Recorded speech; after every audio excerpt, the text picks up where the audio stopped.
Hakuna Matata. It means no worries. So does that mean with the new Springfield Armory Kuna, you should also have no worries? Well, let's go ahead and put 500 rounds through this guy and see how it does.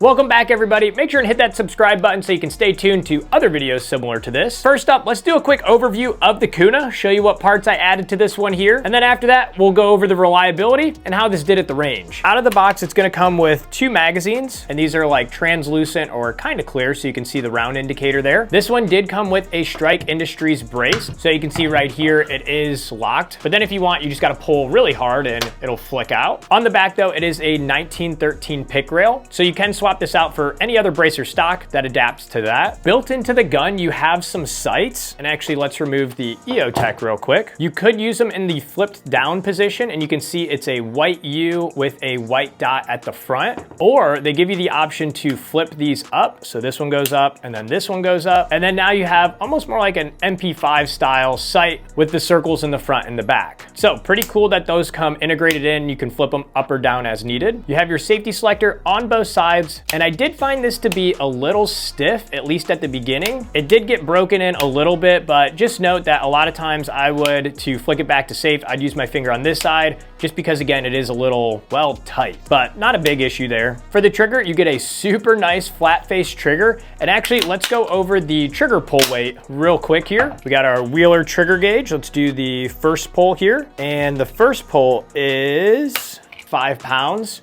Second pull here is gonna be right at, looks like almost 5.5 pounds. And then the third pull is right at, looks like 5.5 as well. So pretty solid for out of the box trigger. You got a 5 to 5.5 pound trigger pull, which is a lot better than most PCCs you see on the market. For this build, I did add a EOTech EXPS 3-2 on top. You can easily mount anything that mounts to a pick rail. You do have a charging handle here on the side, and it does have this little feature where it goes flush. Also, everything's ambidextrous, so you could swap this to this side if you're left-handed. And also, speaking of ambidextrous, all of your controls down here are ambidextrous. You have a magazine release here, you have your bolt catch here, and then on this side, it's identical. Magazine release here, and then your bolt catch here as well. The grip is a standard AR-15 grip size, so you could swap this for a different one as needed, but the one that comes on it is pretty great. For the mag well, it's flared a little bit and has this nice texture. And then moving to the front, you got 2 M-LOK here, 2 on the bottom, as well as 2 on this side. I mounted a Surefire Scout Light Pro Turbo here, and I was kind of dumb when I did this because to turn it on, I'd have to reach to this side, but all you need to do is swap this tail cap for a pressure pad and just mount that pressure pad here, so that way you can turn your light on and off. On the front then, it does come with 1/2x28 threads, and it does come with a pretty nice muzzle brake, but this being a roller delayed PCC, you gotta add a suppressor to it. 3-lug or tri-lug is my favorite way to do so, so I added a 3-lug adapter here,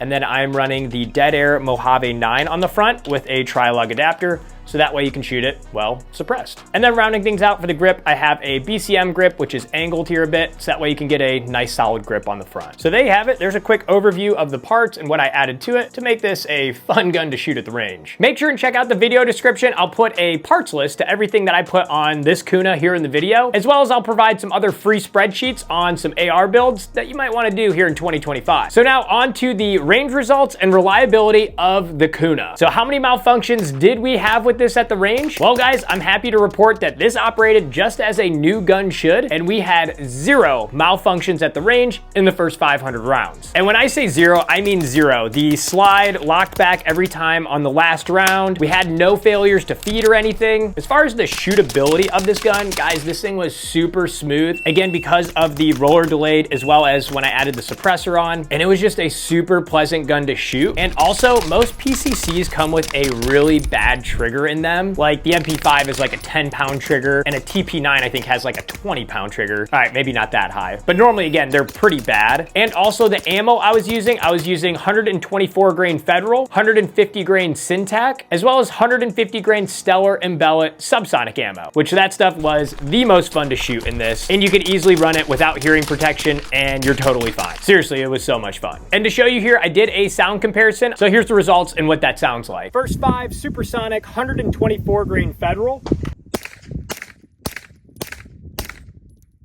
Next 5 subsonic 150 grain Syntac ammo. Nice. Last 5 also subsonic 150 grain Stellar and Bellet. I think the last 5 were the quietest. Wrapping things up here, should you pick up a Kuna? Well, if you're looking for a compact PCC, then guys, this is a pretty solid option. Biggest pros is that it is roller delayed and it's a reliable roller delayed. You've got ambidextrous controls. Now it does take their own mag, so you would have to invest in the new magazine that they have. Other thing I'd do is if you are gonna pick this up, pick up a suppressor for it, because shooting a roller delayed PCC is just the most fun, especially when you're using subsonic ammo. Other reason why you might wanna consider picking this up is because it is a nice compact package. So if you need like a truck gun or a backpack gun for some reason, I mean, once you remove the suppressor from it, you can see this is super small. Honestly, it's about the same size as like a Scorpion or an MP5, a little bit smaller than a Chris Vector because of the magazine. So they're all solid choices. But again, this being roller delayed and the price point on it, I think it makes a lot more sense to pick one of these up versus other options. Hopefully this was helpful for you. Make sure to comment, like, and subscribe. Let me know your thoughts on the Kuna. Are you gonna be picking one of these bad boys up or not? And until next time, have fun shooting. We'll see you soon.